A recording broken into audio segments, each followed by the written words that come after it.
Medyo suspense ka mga boss. Abi pa nga nakupot, nangangapot ka po. Bilang ang hakbang mukhang may iniiwasan. Ops, teka lang, kay ako ikaw tututukan. O yan din, nag-tricycle kami, waray kami pag-tricycle. Ano nga ang habilin pagtatawid? Tumingin sa kaliwat kanan at matutong mag-wait. Diba ang pedestrian ay tawiran? Ba't si Manong pumara at nagpasakay pa?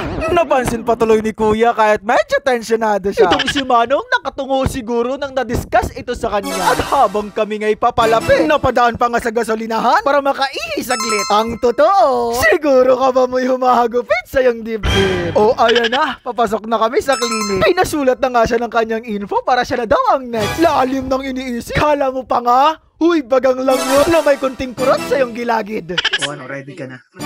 Ready ka na, operahan? Ready na.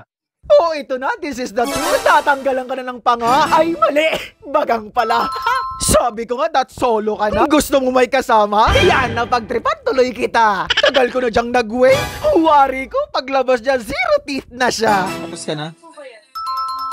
Up next yung reseta. After 2 days, nakuha na. Ay, si OA. Diyan kinakausap ko na siya. Papunta na kami ng Mercury niyan. At natuwa naman ako yung kuya ko nakakapagsalita pa. Hoy! I wonder anong iniisip niya dyan. Siguro back of his mind. Ibabalik ko na lang kaya yung tinanggal sa akin. Hoy! Hindi ganon. Sige, bye.